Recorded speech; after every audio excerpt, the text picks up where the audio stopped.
जब समय पलटता है तो सब कुछ पलट कर रख देता है, इसलिए अच्छे दिनों में अहंकार मत करो और खराब समय में थोड़ा सा सब्र करो, अच्छा दिन जरूर आएगा।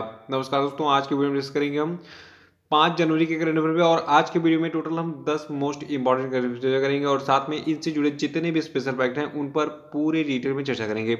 और देखिए, इस वीडियो के लास्ट में आपसे 5 क्वेश्चन हमने पूछाएंगे और कल के जो 5 क्वेश्चन हमने कल के वीडियो के उनके आंसर भी बताए जाएंगे। तो शुरू से लास्ट तक वीडियो बने रहिएगा और इस वीडियो को पूरा देखने के बाद आप इसकी PDF फाइल भी डाउनलोड कर सकते हैं नीचे डिस्क्रिप्शन बॉक्स में और हमारे टेलीग्राम चैनल पे। दोनों जगहों पे आपको इस वीडियो की PDF भी मिल जाएगी। और अगर आप इस चैनल में नए हैं तो चैनल को भी सब्सक्राइब करके बेल आइकन प्रेस कर दीजिएगा और वीडियो को लाइक और शेयर भी कर दीजिएगा। और देखिए, नीचे डिस्क्रिप्शन बॉक्स में ही हमारे सभी सोशल मीडिया के लिंक आपको मिल जाएगी, वहाँ पे क्लिक कीजिए और इन सभी को जरूर ज्वाइन कर लीजिए। देखिए, मेरा पुराना वाला फेसबुक पेज जो है वो हैक हो गया था और जो नया फेसबुक पेज है इसकी लिंक मैंने डिस्क्रिप्शन बॉक्स में दी है, वहाँ पे क्लिक करके इसको जरूर लाइक कर दीजिएगा, ठीक है। देखिए, आज करंट अफेयर का पहला प्रश्न है कि हाल ही में भारत को कितने वर्षों की अवधि के लिए IUCN समर्थित एशिया संरक्षित क्षेत्रीय भागीदारी यानी कि एशिया प्रोटेक्टेड एरियाज पार्टनरशिप का संयुक्त अध्यक्ष चुना गया है। तो देखिए, अभी हाल ही में भारत को 3 सालों के लिए चुना गया है एशिया संरक्षित क्षेत्रीय भागीदारी का संयुक्त अध्यक्ष।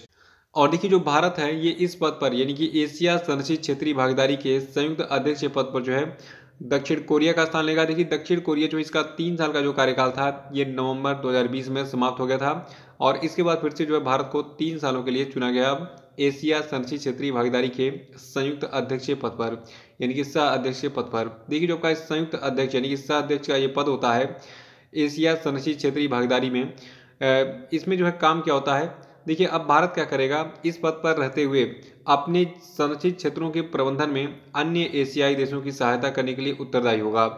और देखिए, आपका ये एशिया संरक्षित क्षेत्रीय भागीदारी यानी कि एशिया प्रोटेक्टेड एरियाज पार्टनरशिप है, तो इसकी जो अध्यक्षता होती है ये होती है IUCN यानी कि international union for conservation of nature के पास में, ठीक है।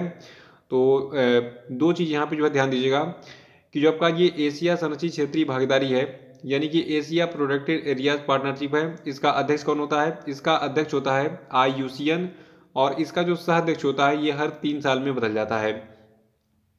तो हम बात कर रहे हैं APAP यानी कि एशिया प्रोटेक्टेड एरियाज पार्टनरशिप की। इसकी अध्यक्षता जो है ये international union for conservation of nature Asia के द्वारा की जाती है और इसकी अध्यक्षता जो है ये आपका एशिया प्रोटेक्टेड एरियाज पार्टनरशिप राष्ट्र सदस्य द्वारा बारी बारी से की जाती है यानी कि जो भी जो है इस APAP के सदस्य हैं वो बारी बारी से 3-3 साल तक जो है इसकी सह अध्यक्षता करते हैं। तो ये चीज़ नोट कर लीजिएगा। और जो आपका international union for conservation of nature है, देखिए इसका मुख्यालय आपका है स्विट्जरलैंड के ग्लैंड में और CEO इसके हैं ग्रेथल ओलिगर। और देखिए, आपको बता दूं जो आपका ये international union for conservation of nature यानी कि IUCN है, इसकी स्थापना की गई थी 5 अक्टूबर 1948 को किसके द्वारा, जूलियन हक्सले के द्वारा। कहाँ पर, फ्रांस के फॉन्टेनब्लू में। तो ये डिटेल्स याद रखिएगा IUCN के बारे में। और दूसरा प्रश्न है कि ब्लूमबर्ग बिलियनियर इंडेक्स 2021 में मुकेश अंबानी किस स्थान पर हैं। तो देखिए, आपका ब्लूमबर्ग बिलियनियर इंडेक्स 2021 जारी किया गया है, इसमें बताया गया है कि मुकेश अंबानी जो कि रिचेस्ट पर्सन ऑफ इंडिया है ये 12वें स्थान पर है पूरी दुनिया में यानी कि दुनिया के ये 12वें सबसे अमीर व्यक्ति हैं। और देखिए, वर्तमान में जो दुनिया के सबसे अमीर व्यक्ति हैं ब्लूमबर्ग बिलियनियर इंडेक्स 2021 के अनुसार इनका नाम है जेफ बेजोस। ये जो है अमेजॉन के फाउंडर हैं और इनकी कुल संपत्ति है वर्तमान में 190 बिलियन अमेरिकी डॉलर।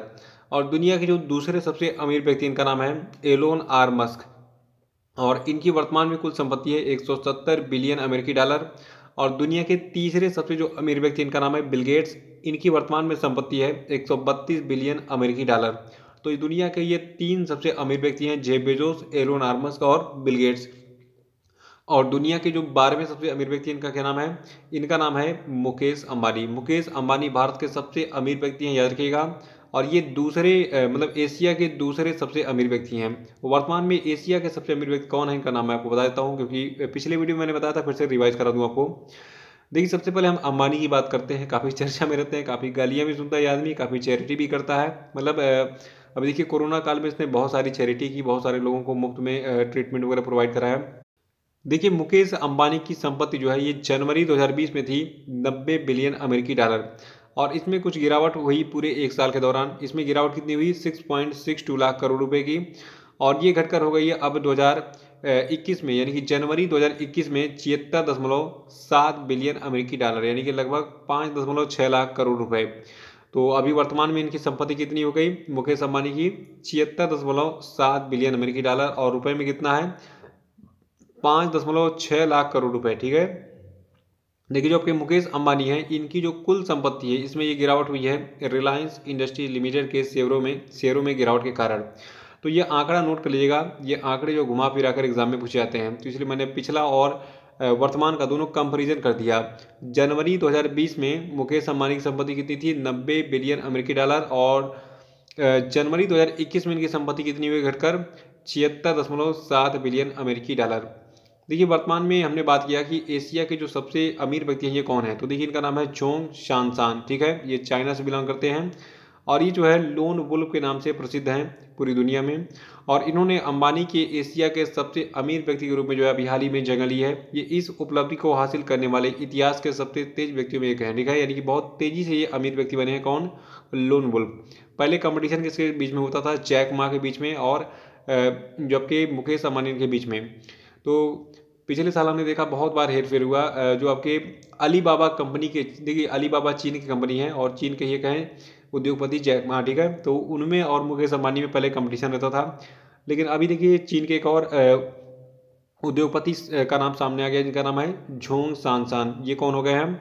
एशिया के सबसे अमीर व्यक्ति, और मुकेश अंबानी दूसरे स्थान पर आ गए हैं। देखिए मैं बार बार इसलिए रिवाइज करा रहा हूँ ताकि आपको याद रहे, और ये चीज़ एग्जाम के लिए इंपॉर्टेंट भी है। और देखिए जोंग शानसान के बारे में 3 चीज़ें आपको याद रखनी है। पहला ये कि इनकी वर्तमान में कुल संपत्ति है 78.2 बिलियन अमेरिकी डॉलर, और ये पानी की बोतल की कंपनी चलाते हैं, साथ में जो है फार्मेसी वगैरह कंपनी भी चलाते हैं, और ऐसे छोटे मोटे और भी कुछ इनके उद्योग वगैरह हैं। ठीक है, तो ज़्यादा नहीं जानना है, इनकी संपत्ति जान लीजिए। जोंग शानसान कौन है? ये चीनी अरबपति हैं। इनकी संपत्ति है वर्तमान में कुल 78.2 बिलियन अमेरिकी डॉलर, और ये वर्तमान में एशिया के सबसे अमीर व्यक्ति हैं। और देखिए जो आपका अभी देखिए रेलवे एनटीपीसी का एग्जाम चल रहा है, और कमेंट बॉक्स में डेली मुझे बच्चे बताते रहते हैं कि सर पूरे के पूरे प्रश्न आपके पीडीएफ से फंस जा रहे हैं। तो ये पीडीएफ आप डाउनलोड कर सकते हैं पूरे ईयर वाला, यानी कि वार्षिकांक 2020-21 वाला, और अपने रेलवे एनटीपीसी में जो गोल्डन चांस मिला है एग्जाम देने का, उसमें जो आप 100% स्कोर कर सकते हैं। तो तुरंत डाउनलोड कीजिए इसको, और पूरा का पूरा इसको पढ़ डालिए, दिमाग में एकदम घोल के पी जाइए। मतलब एग्जाम में बैठिए तो सारी चीज़ें आपको याद रहनी चाहिए। तीसरा प्रश्न कि हाल ही में कौन भारत के 67वें ग्रैंड मास्टर बने? तो देखिए भारत के जो 67वें ग्रैंड मास्टर बने हैं इनका नाम है लियोन मेंडोका। और लियोन मेंडोका जो है यहाँ पे इनकी फोटो आपको दिख रही है, ये गोवा के रहने वाले हैं, और इनकी उम्र वर्तमान में केवल और केवल 14 साल है। तो जो आपके 14 वर्षीय गोवा के लियोन मेंडोका हैं, ये जो है इटली में आयोजित एक टूर्नामेंट में अभी हाल ही में इन्होंने तीसरा और आखिरी नाम जीतकर जो है भारत के 67वें ग्रैंड मास्टर यानी कि ग्रैंड शतरंज मास्टर जो है बनने का खिताब हासिल किया। तो अगर एग्जाम में पूछा जाए कि भारत के 67वें ग्रैंड मास्टर कौन बने हैं, तो ये हैं गोवा के 14 साल के एक छोटे से बालक जिनका नाम है लियोन मेंडोका। देखिए आपके मेंडोका जी हैं, इन्होंने 14 साल 9 महीने और 17 दिन की उम्र में ये उपलब्धि हासिल की है, ये भी याद रखिएगा। और ये जो है गोवा राज्य के दूसरे ग्रैंड मास्टर हैं। इनसे पहले चेन्नई के खिलाड़ी जी आकाश जुलाई 2020 में भारत के 66वें ग्रैंड मास्टर बने थे। तो ये 67वें बने हैं, और 66वें कौन बने थे? चेन्नई के खिलाड़ी हैं जी आकाश, ये जो है भारत के 66वें ग्रैंड मास्टर बने थे जुलाई 2020 में। और देखिए एक साथ मतलब एक बात और है, जो आपके लियोन मेंडोका इन्होंने एक और रिकॉर्ड बनाया है। ये जो है दुनिया के 29वें सबसे कम उम्र के ग्रैंड मास्टर बने हाल ही में। ये क्रम भी याद रखिएगा, एग्जाम में बहुत घुमा घुमा के आजकल प्रश्न पूछे जा रहे हैं, इसलिए मैंने सारे फैक्ट बताने की कोशिश करता हूँ आपको। देखिए हमने बात की कि ये जो है गोवा के दूसरे ग्रैंड मास्टर हैं। देखिए जो गोवा राज्य के पहले ग्रैंड मास्टर हैं इनका नाम है इवाना मारिया फर्टाडो। ये जो है 2011 में ग्रैंड मास्टर बने थे भारत के। ठीक है, तो ये एक्स्ट्रा फैक्ट है, इसको याद रखिएगा। चौथा प्रश्न है कि किस देश के प्रतिष्ठित गायक गेरी मार्सडन का 78 वर्ष की उम्र में निधन हो गया? तो देखिए आपके गेरी मार्सडन है, ये जो है इंग्लैंड के प्रतिष्ठित गायक थे, और अभी हाल ही में इनका 78 साल की उम्र में निधन हो गया है। देखिए जो आपकी गेरी मार्सडन है, इनको जो है जो आपका लिवरपूल फुटबॉल क्लब है, तो इसके anthem you will never walk alone के लिए जो है जाना जाएगा। और जो आपके गेरी मार्सडन है, देखिए एक शानदार गायक और गीतकार थे, और इनके कई सारे गीत प्रसिद्ध थे। देखिए इन्होंने बैंड के लिए I am the one it's gonna be all right और फेरी क्रॉस द मर्सी ऐसे गीत लिखे हैं। और इनका गाना जिसका नाम था don't let the sun catch you crying, ये अमेरिका में बहुत बड़ा हिट साबित हुआ था। तो गेरी मार्शन के बारे में याद रखिएगा कि ये जो है इंग्लैंड के एक बहुत ही प्रतिष्ठित गायक थे और इनका निधन हो गया हाल ही में। और पांचवा प्रश्न है कि किस देश ने हाल ही में हिंद महासागर में पानी के अंदर ड्रोन का एक बेड़ा तैनात किया है? तो देखिए अभी हाल ही में जो आपका चीन है, इसने जो है हिंद महासागर के अंदर जो है पानी के अंदर ड्रोन का एक बेड़ा तैनात किया। देखिए चीन जो है इसने हिंद महासागर में पानी के अंदर जो ड्रोन का ये बेड़ा तैनात किया है। इन ड्रोनों को तैनात करने के पीछे इसका मकसद है अपनी नौसेना के लिए खुफिया जानकारी जुटाना। देखिए चीन जो है मुझे लगता है दुनिया का सबसे एक तरीके से मतलब गलत शब्द तो नहीं यूज़ करना चाहूँगा, लेकिन आप उसको जितना भी गाली दे दें उतना ही कम है, क्योंकि ये देखिए विस्तारवादी नीति पे काम करता है। ये अपने अड़ोस पड़ोस के देशों की ज़मीन कब्जा करने में यकीन रखता है कि हम अपना विस्तार करेंगे। तिब्बत वगैरह पे इसने कब्जा कर ही लिया है। हमारे अरुणाचल प्रदेश और लद्दाख क्षेत्र में इसकी नज़र है। और चीन ऑक्युपाइड कश्मीर के बारे में आप जानते होंगे, वहाँ पे इसने हमारी ज़मीन कब्जा कर रखी है। और थोड़ी बहुत तो अभी देखिए हमने 2020 में वापस भी ले ली है चीन से। थोड़ा सा ज़मीन हमारे सेना ने कब्जा किया, अपना ज़मीन पूरी फिर से मतलब वापस लिया था 2020 में चीन से। देखिए चीन की हम थोड़ा सा बात कर लेते हैं। देखिए चीन जो है आपका ईस्ट एशिया में स्थित है और चीन के प्रेसिडेंट है वर्तमान में जी जिनपिंग और कैपिटल यहाँ की बीजिंग है। करेंसी है रेनमिनबी और चीन की जो करेंसी है रेनमिनबी, एक इसकी एक और यूनिट है युआन। युआन और रेनमिनबी ये दोनों जो है चीन की मुद्राएं हैं, याद रखिएगा। और देखिए चीन की पॉपुलेशन है 139.27 करोड़। और छठवां प्रश्न की हाल ही में रेल मंत्रालय ने किन के लिए किराए में मिलने वाली छूट को बंद कर दिया है? तो देखिए जो आपका रेल मंत्रालय इसने भी हाल ही में जो आपके खिलाड़ी थे, ठीक है, खिलाड़ियों को मिलने वाली छूट को बंद कर दिया है। देखिए रेल मंत्रालय की ओर से लंबे समय से राष्ट्रीय खेल आयोजनों में खेलने वाली जो टीमें होती थी, खिलाड़ी होते थे, उनको सेकंड क्लास स्लीपर के लिए 75% जो है और प्रथम श्रेणी के लिए 50%, AC थर्ड के लिए 50 और AC2 के लिए 25% जो है राशि की छूट दी जाती थी, लेकिन अब इनसे पूरा पैसा वसूला जाएगा। सातवां प्रश्न की हाल ही में किस केंद्रीय मंत्री ने वर्चुअल एग्री इंडिया हैकाथन 2020 का उद्घाटन किया? तो देखिए ये केंद्रीय मंत्री आपके हैं नरेंद्र सिंह तोमर, यहाँ पे इनकी फोटो भी दिख रही है। देखिए नरेंद्र सिंह तोमर जो है ये भारत के वर्तमान में कृषि मंत्री हैं, ठीक है। और जो कि केंद्रीय कृषि मंत्री नरेंद्र सिंह तोमर हैं, उन्होंने हाल ही में कृषि क्षेत्र के हजारों नवोन्मेषकों और शोधकर्ताओं के विचार जुटाने के लिए एक ऑनलाइन हैकाथन का उद्घाटन किया। इसका नाम क्या है? Virtual agri India hackathon 2020। देखिए कृषि मंत्रालय के अनुसार जो आपका एग्री इंडिया हैकाथन है, इसके लिए आवेदन 20 जनवरी से बंद हो जाएगा, यानी कि 20 जनवरी तक जो है आप इस हैकाथन में पार्टिसिपेट करने के लिए आवेदन कर सकते हैं। आठवां प्रश्न की हाल ही में किस स्थान पर लैंडिंग क्राफ्ट यूटिलिटी श्रेणी का पोत जिसका नाम है INLCUL-58 यार्ड 2099 भारतीय नौसेना में शामिल हुआ है? तो देखिए अभी हाल ही में लैंडिंग क्राफ्ट यूटिलिटी यानी कि LCU-MK4 श्रेणी का जो पोत है INLCUL-58 यार्ड 2099 ये भारतीय नौसेना में शामिल हुआ है अंडमान और निकोबार द्वीप समूह में। देखिए जो आपका ये INLCUL-58 यार्ड 2099 है, ठीक है। तो इस पोत को जो है अंडमान और निकोबार द्वीप समूह के आम स्थान पर तैनात किया गया, जो कि दक्षिणी चीन सागर में जाने वाले विभिन्न मार्गों के करीब है और इससे हमें चीन से प्रोटेक्शन मिलेगा। और अब सवाल ये उठता है कि इस जहाज को किसने बनाया है? देखिए जो आपका ये INLCUL-58 यार्ड 2099 जहाज है, ठीक है। तो इसको बनाया है garden rich ship builders and engineers limited ने।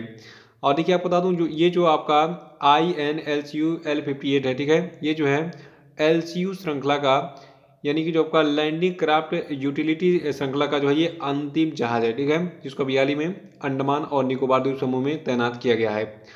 नवा प्रश्न की हाल ही में कर्नल नरेंद्र बुल कुमार का निधन हो गया। ये कौन थे? तो देखिए जो कर्नल नरेंद्र बुल कुमार हैं, ये एक पर्वतारोही थे। इनका 1984 के ऑपरेशन मेघदूत जो था उसमें जो है इनका बहुत बड़ा योगदान था। तो हम सीधे से कह सकते हैं कि कर्नल नरेंद्र बुल कुमार जो है ये पर्वतारोही थे और 1984 में जो आपका ऑपरेशन मेघदूत हुआ था उसकी सफलता में बहुत बड़ा योगदान रहा। और ये जो है नंदा देवी पर चढ़ाई करने वाले पहले भारतीय थे। इन्होंने 1965 में माउंट एवरेस्ट, माउंट ब्लैक कहाँ पे है? आपकी ये सबसे ऊंची चोटी है। और फिर बाद में इन्होंने माउंट कांचनजंगा पर चढ़ाई की और इन्होंने अपनी साहसिक कार्यों के लिए बुल नाम की उपाधि भी हासिल की। तो इनके नाम इसलिए कर्नल नरेंद्र बुल लगा हुआ है।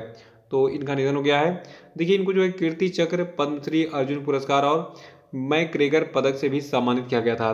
तो कर्नल नरेंद्र बुल कुमार के बारे में रखिएगा, ये एक जो है माउंटेनियर थे। और 10वां प्रश्न कि हाल ही में किस राज्य सरकार ने तमिल अकादमी की स्थापना करने की घोषणा की। तो देखिए जो आपका दिल्ली राज्य है वहाँ पर तमिल अकादमी स्थापित किया जाएगा। देखिए दिल्ली के वर्तमान में मुख्यमंत्री हैं अरविंद केजरीवाल और उप मुख्यमंत्री हैं मनीष सिसोदिया, और ये एजुकेशन मिनिस्टर भी हैं दिल्ली के। और अब आप ये सोच रहे हैं कि भाई दिल्ली है हिंदी भाषी क्षेत्र और यहाँ पर तमिल लोगों के लिए तमिल अकादमी क्यों बनाया जा रहा है। क्योंकि देखिए दिल्ली में तमिलनाडु के लोगों की एक बड़ी आबादी रहती है और इसीलिए तमिलनाडु के कला और संस्कृति का स्वाद लेने के लिए दिल्ली के लोगों के लिए एक मंच प्रस्तुत करना चाहती है दिल्ली की सरकार। और दिल्ली की सरकार का जो आपका कला संस्कृति और भाषा विभाग है, इसीलिए इसने दक्षिणी राज्य तमिलनाडु की भाषा और संस्कृति को बढ़ावा देने के लिए तमिल अकादमी की स्थापना करने की घोषणा की है दिल्ली में। तो ये थे आपके आज के सभी महत्वपूर्ण करंट अफेयर और हम बात कर लेते हैं आज के सभी क्वेश्चन अपडेट पे। देखिए आज क्वेश्चन अपडेट का पहला प्रश्न है कि हाल ही में किस देश ने अपने राष्ट्रगान एडवांस ऑस्ट्रेलिया फेयर में कुछ बदलावों की घोषणा की है, इसका आंसर बताइए। और दूसरा प्रश्न आपके लिए कि हाल ही में किस देश ने मृत्युदंड की सजा को समाप्त करने का निर्णय लिया, बताइए इस देश का नाम। देखिए मृत्युदंड से रिलेटेड बहुत ही इंटरेस्टिंग पॉइंट मैंने बताया था आपको परसों के वीडियो में, सॉरी कल के वीडियो में, तो कल का वीडियो देख के उसको रिवाइज कर डालिएगा।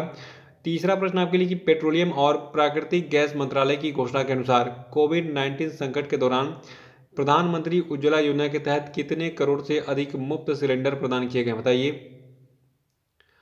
और चौथा प्रश्न है कि आपके लिए कि हाल ही में किसके द्वारा भारत में कैशलेस लेनदेन में वृद्धि को मापने के लिए डिजिटल भुगतान सूचकांक जारी किया गया, बताइए। और पांचवा कि 25 दिसंबर 2020 को समाप्त हुए सप्ताह के दौरान भारत का विदेशी मुद्रा भंडार कितना रहा, बताइए। और अब हम बात करेंगे आज के मतलब कल के जितने भी क्वेश्चन अपडेट थे उनके सही उत्तर क्या है। देखिए कल क्वेश्चन अपडेट का जो पहला प्रश्न था ये था कि हाल ही में किसे रेलवे का नया चेयरमैन और सीईओ नियुक्त किया गया है, तो देखिए इनका नाम है सुनीत शर्मा। और देखिए दूसरा था कि इस व्यक्ति को भारत का नया उप चुनाव आयुक्त बनाया गया, तो इनका नाम है उमेश सिन्हा। और तीसरा था 1 जनवरी 2021 को किसने steel authority of India limited के नए अध्यक्ष का पदभार संभाला, तो देखिए इनका नाम है सोमा मंडल।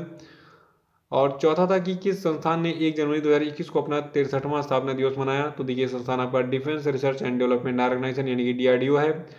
और पांचवा था कि वाहन मास्टर क्लास पुस्तक को किसने लिखा है, तो देखिए इस पुस्तक को लिखा है अल्फ्रेडो कोवेल्ली ने। और इसी प्रश्न के साथ आज का ये वीडियो यहीं समाप्त होता है। तो नीचे डिस्क्रिप्शन बॉक्स में हमारे सोशल मीडिया की जितनी लिंक दिख रही है वहाँ पे क्लिक कीजिए, इन सबको ज्वाइन कर लीजिए, वीडियो को लाइक करिए और इसको अपने स्टेटस पे लगा लीजिए, व्हाट्सएप स्टेटस पे, ठीक है। और इसको जरूर शेयर कर दीजिएगा अपने फेसबुक पेज पे भी, ताकि और लोग इस वीडियो को देखें और यहाँ से जुड़कर जो है वो भी अपनी ज़िंदगी को मतलब सार्थक बनाएं, पढ़ाई करें, लिखाई करें, आगे बढ़ें। तो इसी के साथ बहुत बहुत धन्यवाद, thank you and have a nice day.